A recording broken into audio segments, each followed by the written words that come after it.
Acerquémonos pues a Apocalipsis, el capítulo 3, los versículos desde 7 al 13. Creo que ya con estos estudios hemos ido mirando que Apocalipsis no es tan enigmático, tan oculto, sino que tiene mucha aplicación para la vida nuestra. Es un libro por el cual he dado muchas gracias al Señor, porque ha tratado con mi vida realmente. No es buscándole la quinta pata al gato, que quién es el anticristo y quién no, sino mirando qué dice Dios para mi vida en ese libro.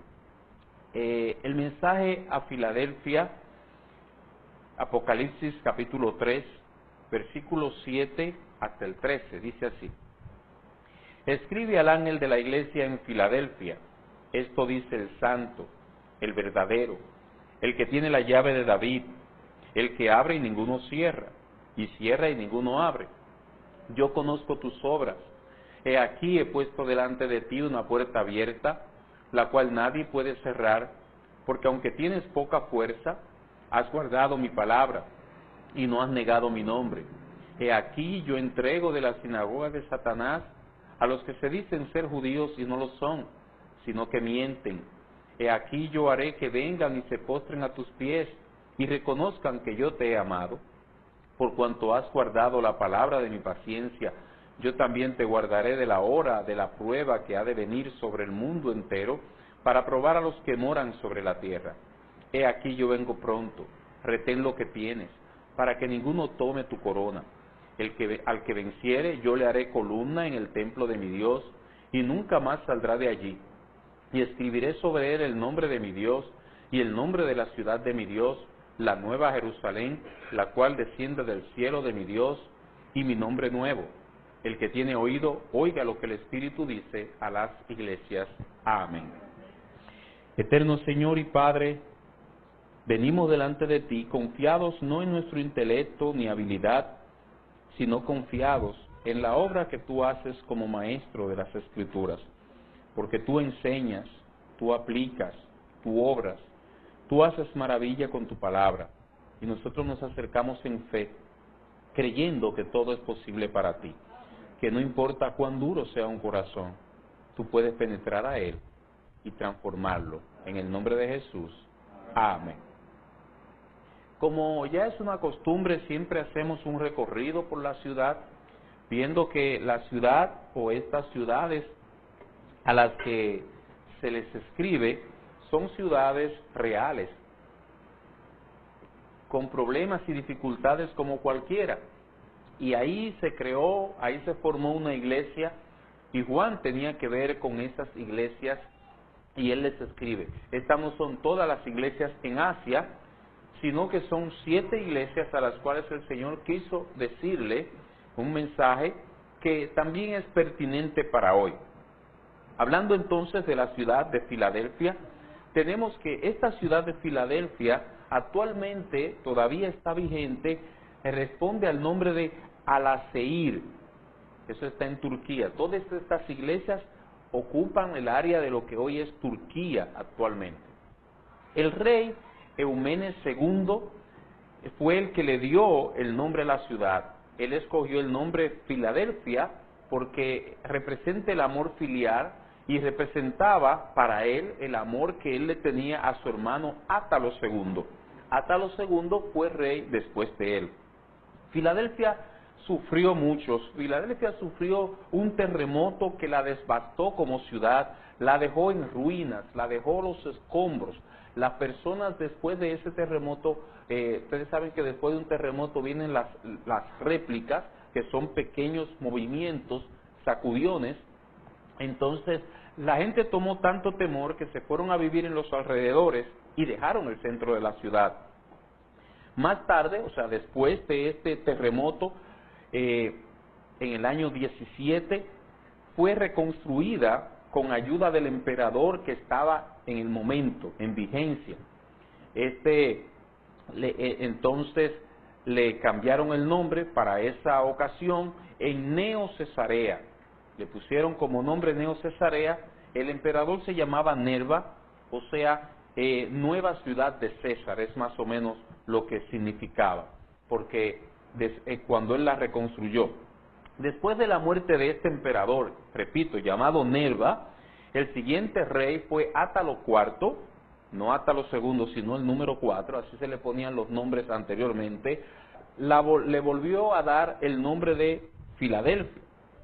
Después del terremoto, el segundo terremoto, uno fue el 17, otro fue el 23 después de Cristo, la dejaron, repito, en escombros. La ciudad fue reconstruida una vez más bajo el gobierno del emperador Vespasiano.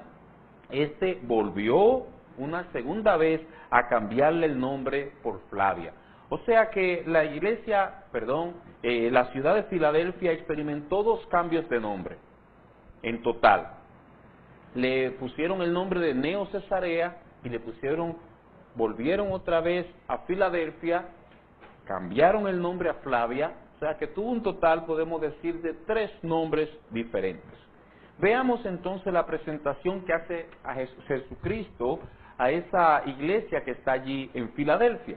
Dice el versículo 7, y escribe al ángel de la iglesia en Filadelfia: esto dice el santo, el verdadero, el que tiene la llave de David, el que abre y ninguno cierra, y cierra y ninguno abre.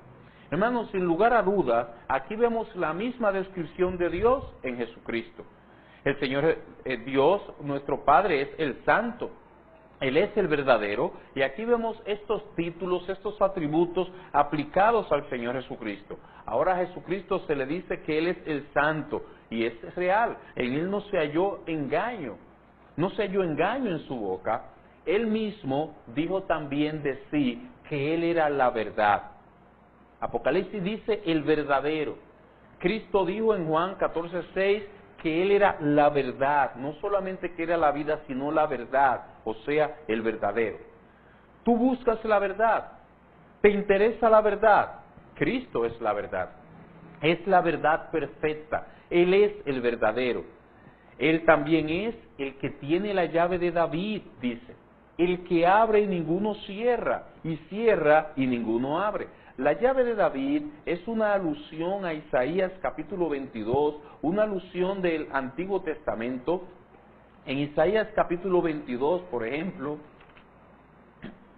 nosotros encontramos a un siervo que se le da la autoridad de tener la llave de David. Dice el versículo 22, y pondré la llave de la casa de David sobre su hombro, y abrirá y nadie cerrará, y cerrará y nadie abrirá. Entonces, aquí se está refiriendo a Eliaquim, una persona que sustituyó a Semna, era un siervo y a quien Dios estaba anunciando que le era dada toda la potestad de la casa del rey, o sea, toda la autoridad. Esta expresión entonces lo que nos habla es de autoridad, de potestad. Cuando se nos está diciendo entonces que el Señor Jesucristo tiene la llave de David, que Él abre y ninguno cierra, que Él cierra y ninguno abre, entiéndase, se está hablando de que Él tiene toda autoridad, toda potestad, dice Él, me es dada en el cielo y en la tierra.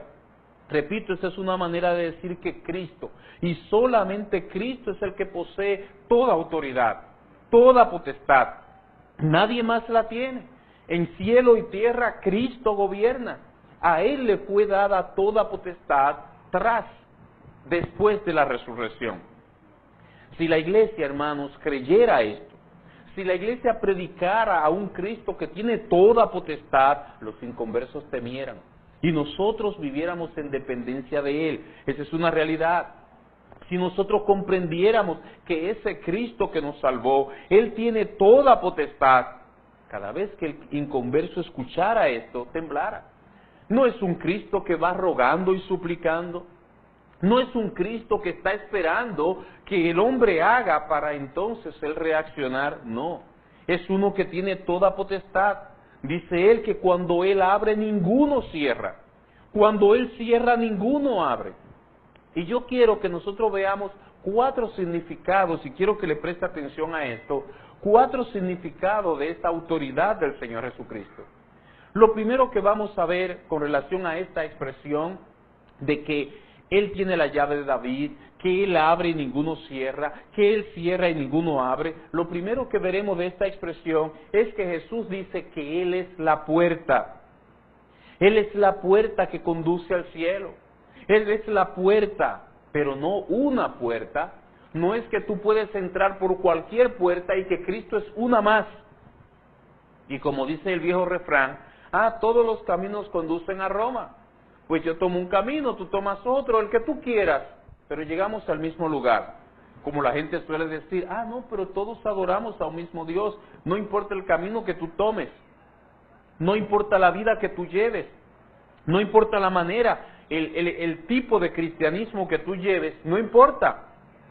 El Señor dice no, Él dice que Él es la puerta, la única puerta que da al cielo, la única puerta que lleva al Padre, la única puerta de salvación es Jesucristo. Él es la puerta, pero Él no es un hueco, no es un hueco a donde tú puedes entrar, donde tú puedes pasar.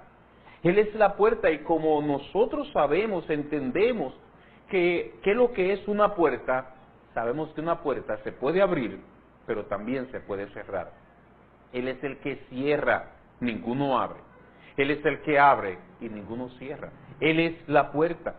Él dijo, yo soy la puerta en Juan capítulo 10, versículo 9. Es verdad, cuando Él dice que Él es la puerta, Él no solamente se queda en decir que Él es la puerta. Él estimula en Lucas capítulo 13, versículo 24, diciendo, esforzaos a entrar por la puerta angosta. Él no solamente dice en el capítulo 10 de Juan, el versículo 9, yo soy la puerta, sino que dice, esfuércense en entrar por ella. Es una puerta estrecha, es una puerta angosta, es una puerta donde tú no puedes entrar con el ego inflado, pero esfuérzate a entrar por ella, porque es la puerta de salvación. Ahora, como nosotros sabemos lo que es una puerta, repito, entendemos que no es algo que va a estar permanentemente abierto. Si es un hueco, usted abre un hueco en esa pared, no hay forma de cerrarlo, no tiene con qué cerrarlo. Pero una puerta es algo distinto. Las puertas no están abiertas permanentemente. Una vez está cerrada, otra vez está abierta. Él es el que abre y ninguno cierra. Él es el que cierra y ninguno abre. Una vez que la puerta sea cerrada, aquellos que son menospreciadores, una vez que la puerta es cerrada a un menospreciador o a una menospreciadora, mi amigo, nadie, absolutamente nadie la puede abrir. Si tú eres un menospreciador y Cristo cierra la puerta de salvación para ti, ¿a quién acudirás? ¿Quién la abrirá para ti? Él es el que cierra y ninguno abre. Él es el que abre y ninguno cierra. Génesis capítulo 7.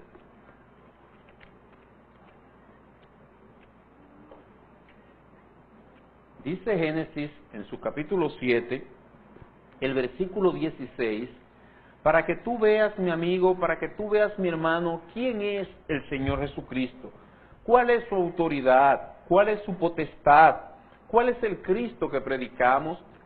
Dice Génesis capítulo 7 en su versículo 16, y los que vinieron, hablando del arca de Noé, macho y hembra, de toda carne vinieron, como le había mandado Dios, y Jehová le cerró la puerta. Pero ven acá, y es que Noé, que fue quien construyó esa arca, no la podía cerrar. Es que Noé estaba demasiado viejo. No, nada de esto. Es que esa puerta de salvación se cerró. Y ni siquiera Noé la podía abrir. Ni los hijos de Noé, ni nadie más. Él es el que abre y ninguno cierra. Él es el que cierra y ninguno abre. Lucas capítulo 13. Mi amigo, si tú creyeras que Cristo tiene esa potestad, temblaras.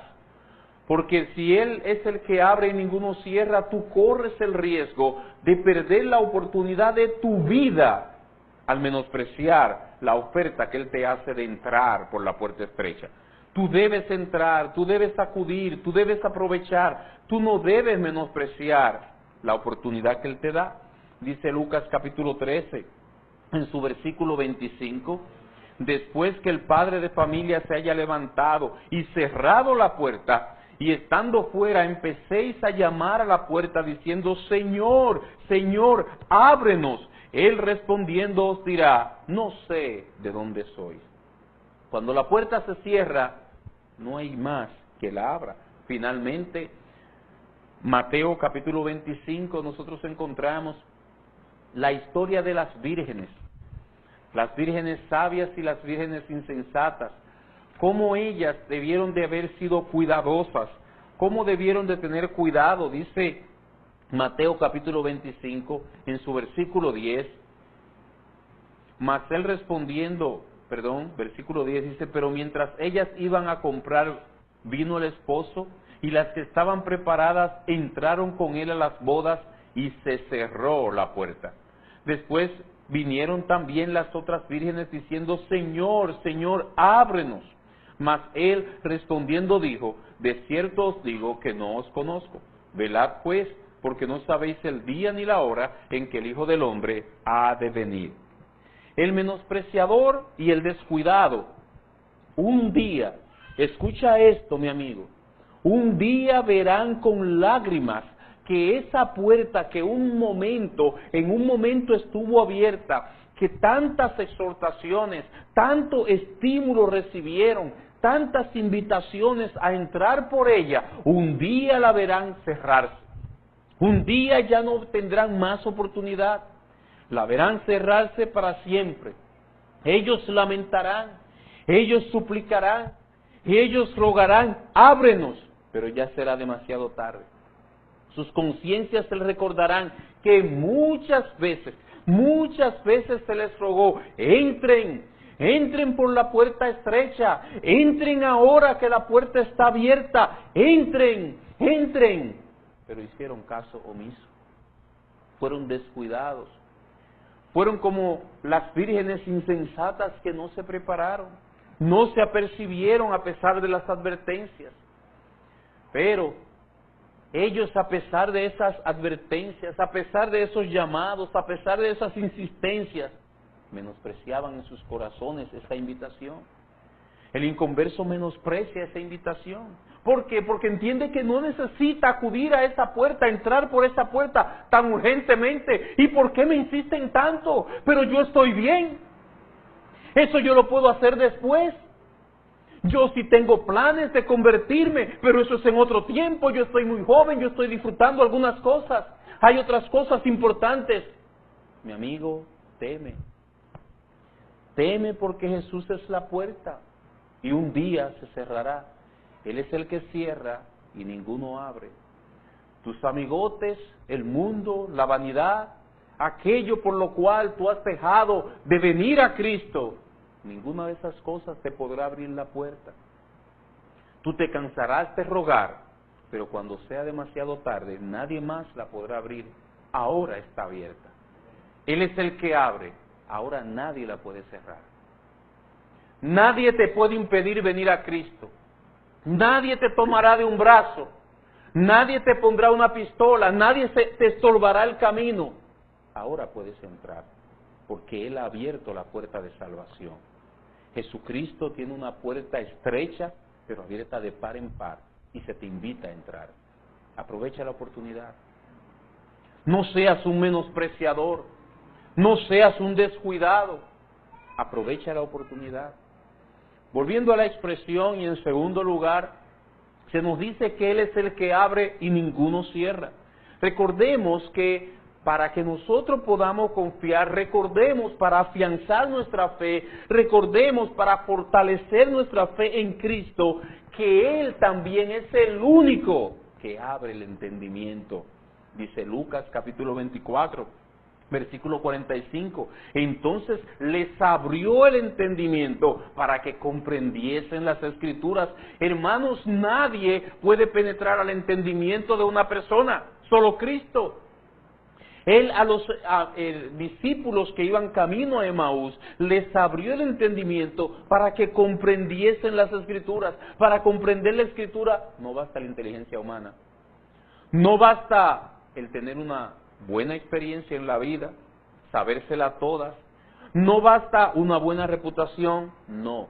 Se necesita que Cristo, solo Cristo, abre el entendimiento. Mi hermano, tú lo necesitas.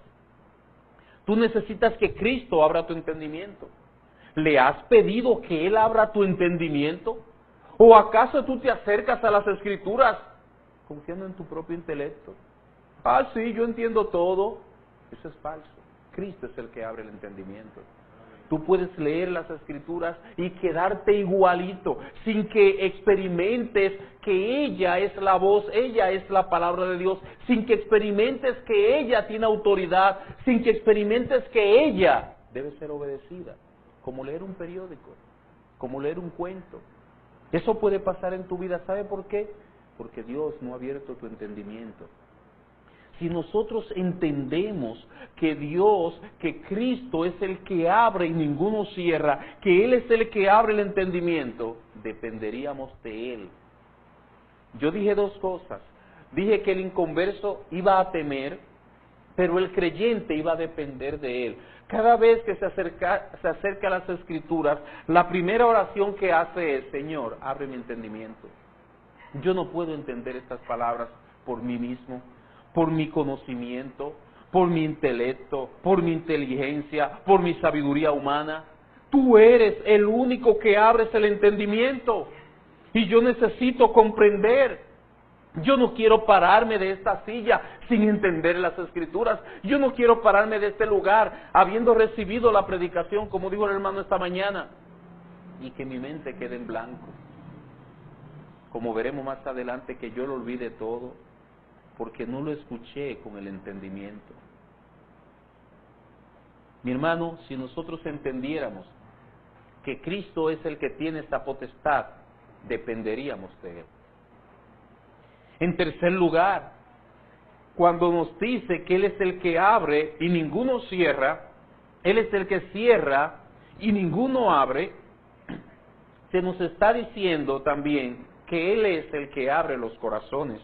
Hechos, capítulo 16, versículo 14. Dice Hechos, en su capítulo 16, dice el verso 14 lo siguiente: Entonces una mujer llamada Lidia, vendedora de púrpura de la ciudad de Tiatira, que adoraba a Dios, estaba oyendo, y el Señor abrió el corazón de ella para que estuviese atenta a lo que Pablo decía. El Señor abrió el corazón de ella. ¿Quién tiene potestad en los corazones de los hombres? Solo Cristo. Solo Cristo. Mi amigo, tu corazón por naturaleza está cerrado al Evangelio. Está abierto al mundo, a la diversión, a la vanidad, al pecado. ¿Con qué avidez, con qué hambre, con qué ansias aprendemos el mal? Nos llenamos de mal. Eso es por naturaleza. Nuestro corazón, tu corazón está endurecido, pero Cristo tiene la potestad, el poder de abrir tu corazón para salvación. Tú debes rogarle: Señor, abre este endurecido corazón, este cerrado corazón, ábrelo para salvación. Es sorprendentemente triste cuando uno ve corazones cerrados a la verdad, pero abiertos al error, a la superstición, a lo oculto, a la hechicería, a la falsedad. Están así ávidos por ver, por creer, por ver movimiento, por ver algo, que una virgen, que un cuadro salió botando sangre por los ojos en el Viernes Santo. Y todo eso lo creen, acuden, hacen sacrificio para ir a verlo, y uno lo ve con tristeza. Pero a la verdad del Evangelio están cerrados. No reaccionan al Evangelio, muertos en delitos y pecados. Solo Cristo puede abrir el corazón. Por eso nosotros debemos predicar en oración, orándole que el Señor Jesucristo sea el que tenga la misericordia de abrir el corazón de los hombres, abrir el entendimiento para que entiendan las Escrituras, para que se conviertan de los ídolos a Dios. En cuarto lugar, cuando el Señor Jesucristo dice que Él es el que abre y ninguno cierra, está diciendo que Cristo es el único que nos da oportunidad de dos cosas: de servir en el reino de Él y de proclamar el Evangelio. Segunda a los Corintios capítulo 2. Segunda a los Corintios capítulo 2. Cuando se nos habla de que Él es el que abre y ninguno cierra, se nos está hablando de las oportunidades de servir. Él es el que la da, Él es el que abre las puertas, a veces la puerta, para que nosotros aprovechemos esa oportunidad. Dice el capítulo 2 de Segunda a los Corintios, versículo 12. Cuando llegué a Troas para predicar el Evangelio de Cristo, aunque se me abrió puerta en el Señor, no tuve reposo en mi espíritu por no haber hallado a mi hermano Tito. Así despidiéndome de ellos, partí para Macedonia. Pablo dice que se me abrió puerta en el Señor. ¿Para qué? Para predicar el Evangelio. Oportunidades de predicar el Evangelio. Dice a los Corintios capítulo 16, en el versículo 9 dice: porque se me ha abierto puerta grande y eficaz, y muchos son los adversarios. Dice Pablo que se me ha abierto puerta grande para predicar. Dice Hechos capítulo 14, en el versículo 27, y habiendo llegado y reunido a la iglesia, refirieron cuán grandes cosas había hecho Dios con ellos y cómo había abierto la puerta de la fe a los gentiles. Una puerta abierta para salvación a los gentiles, y ellos entraron por esa puerta. Efesios capítulo 4, versículo 3 nos dice, Colosenses capítulo 4, dice el versículo 3, orando también al mismo tiempo por nosotros, para que el Señor nos abra puerta para la palabra, a fin de dar a conocer el misterio de Cristo, por el cual también estoy preso. Pablo pide en oración para que le sea abierta puerta. Señor, abra puerta para la palabra. Él sabe que no es el emperador, no es nadie más, sino el Señor que puede abrir puerta para la predicación del Evangelio. Pregunta: ¿cuándo podemos decir que Dios nos ha abierto una puerta a nosotros? Sea esta una puerta grande o sea una puerta pequeña. Bueno, respuesta: cuando nos da la oportunidad de proclamar el Evangelio del Señor Jesucristo, aunque haya muchos adversarios. Aunque haya adversarios, si el Señor nos dio la oportunidad para hablar de Cristo, para proclamar a Cristo, esa es una puerta abierta, esa es una puerta que Dios ha abierto. Lo que es el servicio y la proclamación del Evangelio, esa es una bendición para nosotros, una bendición para todo cristiano. Recuerde, es la oportunidad que el Señor nos da de trabajar en su viña, de obrar en su reino, de trabajar para su gloria, para su reino y no para nuestros bolsillos. La mayor parte de nuestra vida nos la pasamos trabajando para nuestros bolsillos, para enriquecernos, para aumentar nuestros saberes, nuestros bienes, nuestras cosas. Pero la oportunidad, la puerta abierta para servirle o proclamar el Evangelio es una oportunidad de trabajar para Él. Y no que quedamos sin salario. Lo que pasa es que el salario lo vamos a recibir allá. Lo vamos a recibir en el reino de Él. Pablo supo aprovechar estas oportunidades, estas puertas abiertas. A veces pensamos, hermanos, que cuando estamos sirviendo al Señor Jesucristo, estamos rindiendo un beneficio al reino de Dios. No. Es un beneficio para nosotros mismos en primer lugar. Cuando el joven rico, el Señor Jesucristo, le invitó a que vendiera todo y que lo diera a los pobres, él no iba a quedar pobre. La promesa era que tendría tesoro en el cielo. Así mismo es con nosotros. Nosotros trabajamos, pero no es que estamos enriqueciendo el reino de Dios, no. Nosotros estamos atesorando en el cielo. Entonces hemos visto que cuando el Señor habla de que Él abre y ninguno cierra, se refiere a 4 cosas.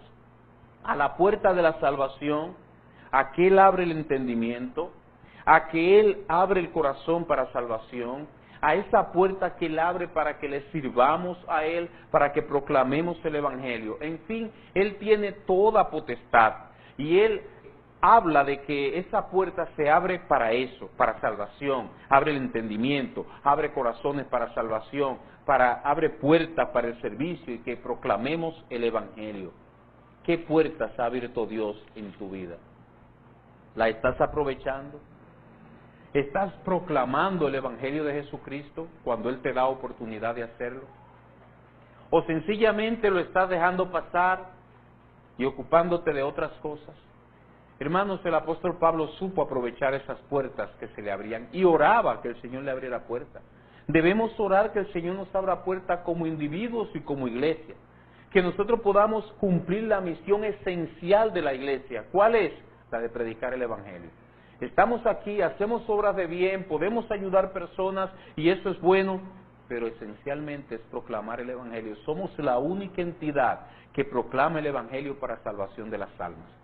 Hay entidades de beneficencia, hay entidades de producción, hay entidades para buscar la salud del cuerpo, y son muchas, de diferentes áreas, pero solamente la iglesia busca la salvación del alma.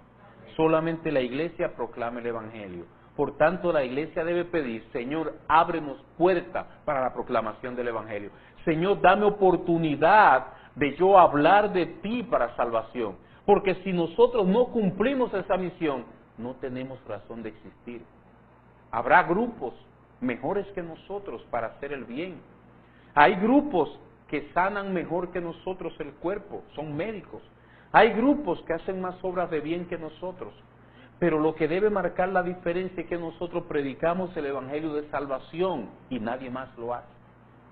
No lo hacen los hospitales, no lo hacen las ONGs, no lo hacen las zonas francas, no lo hace nadie más, solo la iglesia del Señor Jesucristo. Hermanos, debemos pedirle al Señor: Señor, ábrenos puertas. Debemos pedirle al Señor como individuos: Señor, yo quiero que tú me abras puertas para servirte. Yo no quiero acumular cosas, sino acumular riquezas en el cielo. Veamos el versículo 8, porque nosotros vamos a dividir esta iglesia en 2 estudios, ¿verdad? Pero vamos a ir por ahora al versículo 8. Dice la Escritura: yo conozco tus obras. He aquí he puesto delante de ti una puerta abierta, la cual nadie puede cerrar, porque aunque tienes poca fuerza, has guardado mi palabra y no has negado mi nombre. Hermanos, la iglesia está llamada a identificar, a aprovechar las puertas que Dios le abre. Me comentaba con un hermano que va a tener la oportunidad de entrar a un barrio que es muy cerrado, muy hermético, y que va a tener la oportunidad de tener un estudio bíblico allí. Yo le dije: mira, no lo piense 2 veces. Esa es una puerta abierta. Esa es una puerta para entrar salvación a ese lugar, a esa comunidad, y que muy pocas veces se abre un poquito. Si el Señor te dio la oportunidad de tú penetrar allí, aprovecha. La iglesia debe estar así, debe estar atenta, identificar, aprovechar las puertas que el Señor abre para testificar. Filadelfia como ciudad estaba en un trayecto, en un camino que daba paso a otras ciudades de Asia, y ellos aprovecharon eso. Los hermanos aprovecharon estar en el camino para ellos comunicar, proclamar el Evangelio a todas esas otras ciudades.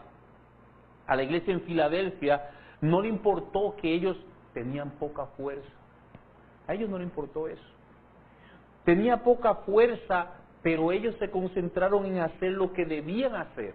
Porque, mi hermano, no importa que tú tengas mucha fuerza o poca fuerza, es cumplir con el deber que Dios nos ha impuesto. Hay muchos que viven soñando: si fuéramos muchos, haríamos tal cosa, enviaríamos misioneros hasta África. Pero eso si fuéramos muchos. Como no somos muchos, no vamos a hacer nada. Haríamos tal o cual cosa, pero como somos pocos, no hacemos nada. Hasta en el canto, si fuéramos muchos, cantáramos fuerte. Si somos pocos, cantamos bajito. Eso no es lo que dice la Escritura.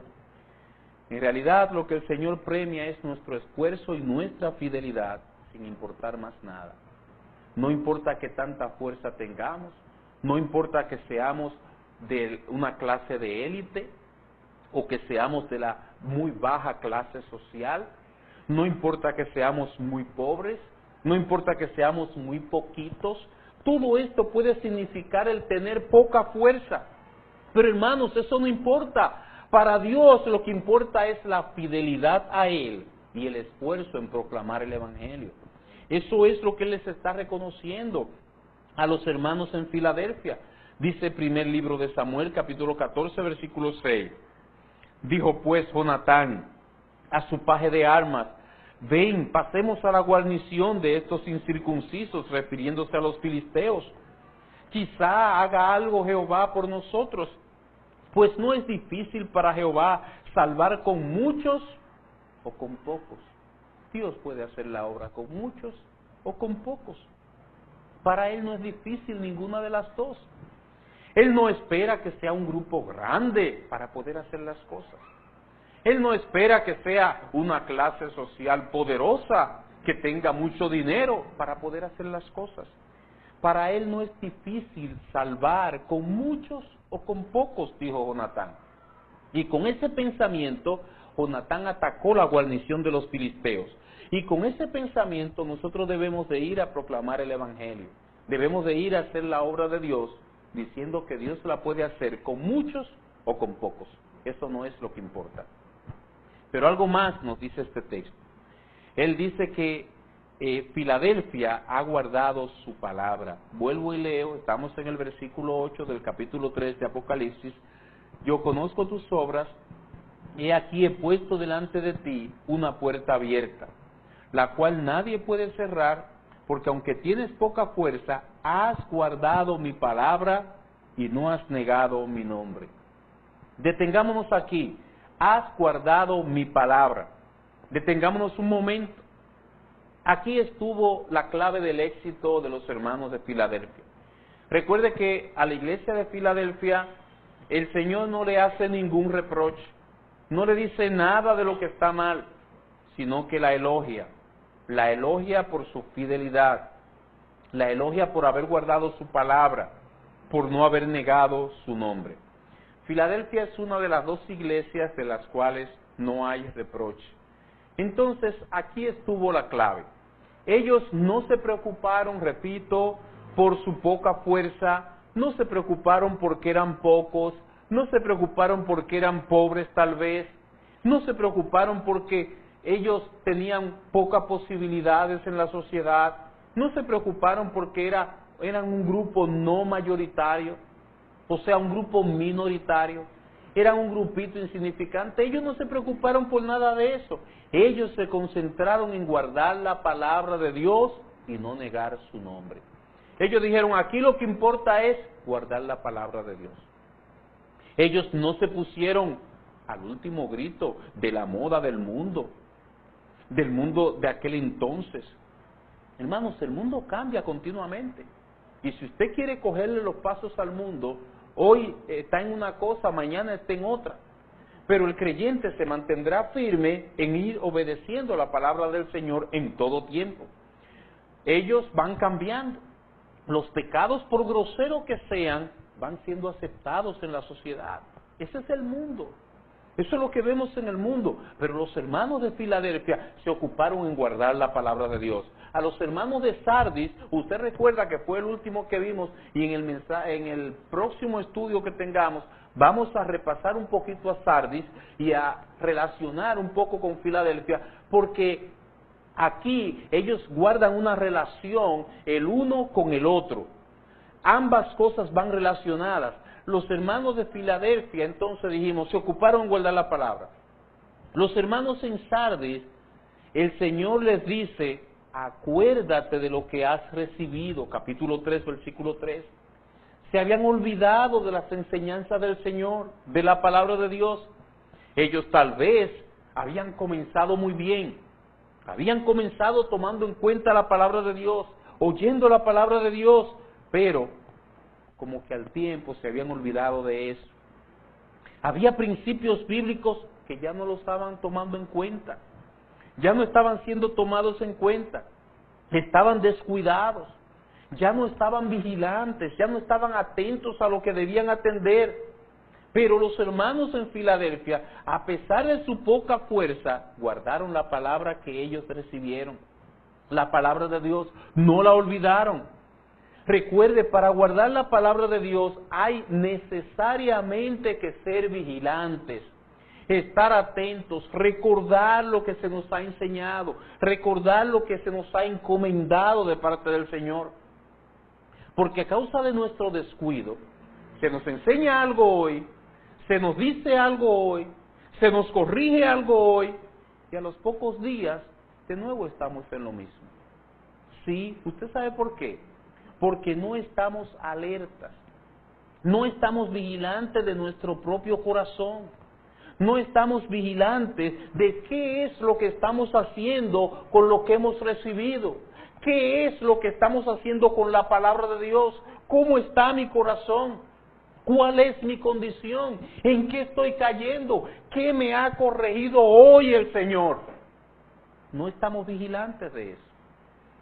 A veces nosotros los seres humanos estamos vigilantes de qué está haciendo el vecino allí. Yo oigo que está clavando algo, vecino, ¿en qué usted está? Pero no estamos vigilantes de nuestro corazón. No estamos vigilantes de qué estamos haciendo con la palabra de Dios. Ese fue el problema de Sardis, que ellos habían olvidado la palabra de Dios. Y nosotros a veces somos así. Dios trata de impactarnos, como decíamos la semana antepasada. Dios trata de que la palabra de Dios quede sellada. Dios trata de traer a nosotros experiencias. Muchas veces estamos sentados ahí y el impacto con el que lleva la palabra es para que no lo olvidemos. Es para que esa sacudida se mantenga y diga, yo debo de mejorar esto en mi vida. Pero no olvidarlo a los 2 días. No olvidarlo en unos cuantos días, sino que yo debo acordarme de esas cosas. Los hermanos en Filadelfia se habían ocupado de eso, de guardar la palabra de Dios. No habían hecho eso que decimos, de que hoy se nos amonesta, hoy se nos dice, hoy se nos refiere, hoy se nos corrige, y al momento estamos en lo mismo.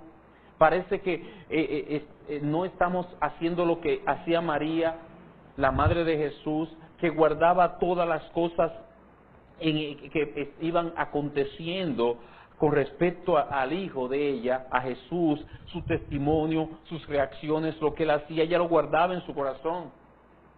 A veces nosotros parecemos que sí lo estamos guardando en el corazón. Decimos que sí, decimos que eso es verdad, decimos amén, pero al poco tiempo le damos libertad a todo eso.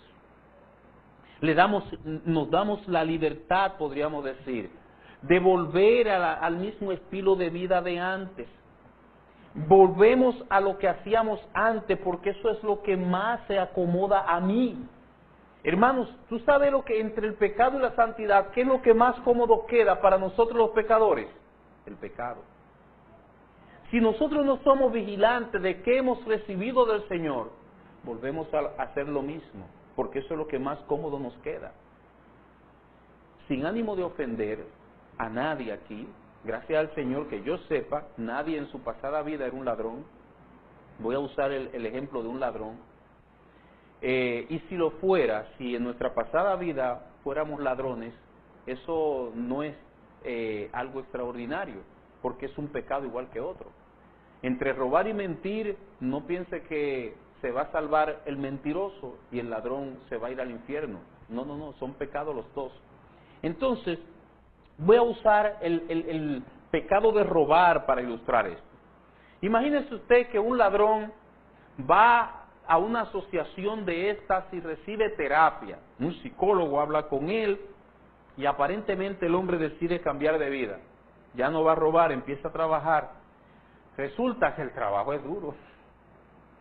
Hay que trabajar todos los días, toda una semana para cobrar, o 15 días para cobrar, o un mes completo para entonces cobrar. Y cuando usted cobra los chelitos, hay compromisos que se lo hacen desaparecer de su mano rápidamente. Luz, agua, teléfono, esto, el otro, aquello. El hombre se siente y comienza a pensar, pero yo en una noche me ganaba más. Yo daba unos tumbes que le daba algo al policía y salía bien. Entonces comienza a considerar si lo que él ha hecho, ese cambio de vida, debe de ser, porque sabe que le está costando sacrificio. No es fácil trabajar un mes para ver unos chelitos. lo más cómodo para él es volver a lo que hacía antes. No le exigía esfuerzo, era más fácil. Mi hermano, así hacemos nosotros a veces con la palabra de Dios. Decimos sí, decimos está bien, pero dentro de algunos días notamos que esos cambios que nos impone la palabra de Dios demandan mucho esfuerzo y sacrificio. Ay, es que es mucho lo que hay que sacrificarse para cambiar eso. Requieren constancia también. Requiere que repitamos una conducta buena una y otra vez hasta que lo hagamos parte de nosotros. Que el hábito malo desaparezca y el hábito santo entonces quede. Hermanos, ¿sabe qué? El cristianismo no es para cobardes, ni es para perezosos tampoco, sino que es para aquellos que están dispuestos a ser vigilantes de sus propias vidas, para aquellos que están dispuestos a aplicar cambios constantes en su vida. Tal vez diario en su devocional Dios se lo mostrará, tal vez semanalmente en la predicación Dios se lo mostrará, tal vez el tiempo que Dios quiera, pero para ellos es el cristianismo, para personas que están dispuestas a tomar la palabra de Dios, aplicarla a su vida, aplicar cambios en su vida, cambios en su hablar, cambios en su manera de pensar, cambios en todos los órdenes. ¿Sabe hasta qué? ¿Hasta cuándo? ¿Sabe cuál es la meta? Parecernos a Cristo. Eso es el cristianismo. Y si no estamos dispuestos a eso, vamos a estar llevando a cabo cambios muy esporádicos, por muy poco tiempo. El Señor le dice a Israel que ellos eran como la nube, que ellos eran, la piedad de ellos era de corta duración. Hoy tomaban la resolución de servir a Dios, de serle fiel, pero después usted lo veía en su idolatría, metido de cabeza en su idolatría. Entonces, hermanos, lo que la iglesia en Filadelfia hizo es que ellos se ocuparon de guardar la palabra de Dios y que cuando el Señor le elogia, reconoce que ellos no eran personas de una decisión del momento, sino que ellos se habían mantenido en eso. Ellos, a pesar de tener poca fuerza, habían guardado su palabra. Y segundo nos dice, y no has negado mi nombre. Con esto terminamos. Y no has negado mi nombre. Vamos a explicar qué significa esto y vamos a dar un corte que parece como que no llegamos a una conclusión porque lo vamos a partir en dos.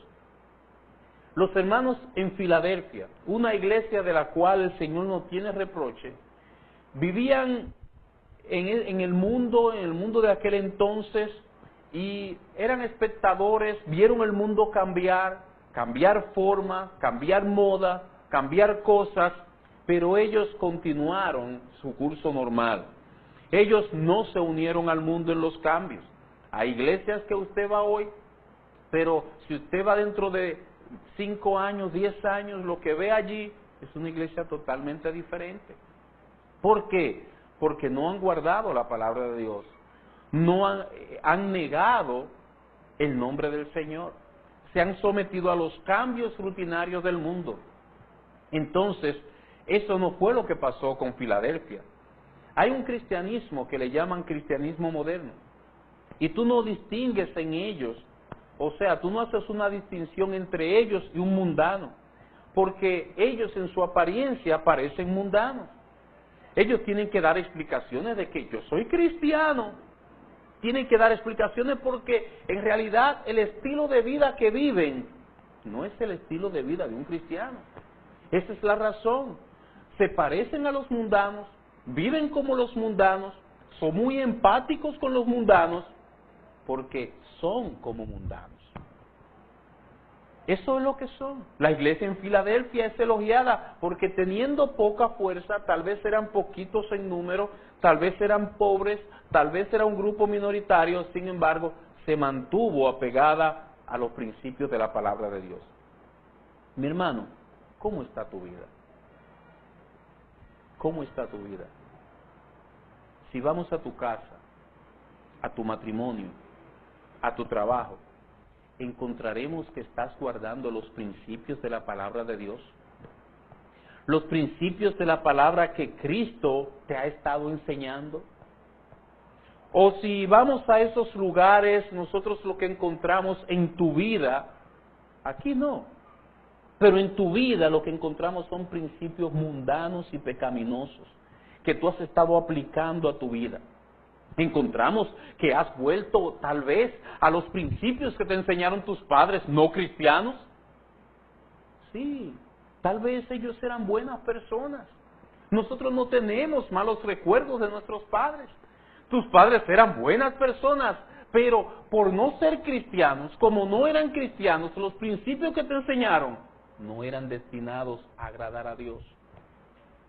Por buenos modales que te enseñaran, no te educaron para agradar a Dios, pero recuerda que ahora tú tienes un Padre celestial. Sí, tú debes honrar a tus padres terrenales, pero debes seguir los principios de tu Padre celestial. Los principios de Dios son los que tú debes implementar, aplicar en tu familia, en tu trabajo, en tu vida, en tus pensamientos, en tu hablar. Son los principios de la palabra de Dios, y eso fue lo que hizo la iglesia en Filadelfia. No negó el nombre de Dios. Los principios de Dios era lo que ellos aplicaban. Nosotros negamos el nombre de Dios cuando en nuestra vida lo que sale a relucir es otra cosa y no los principios de la palabra del Señor.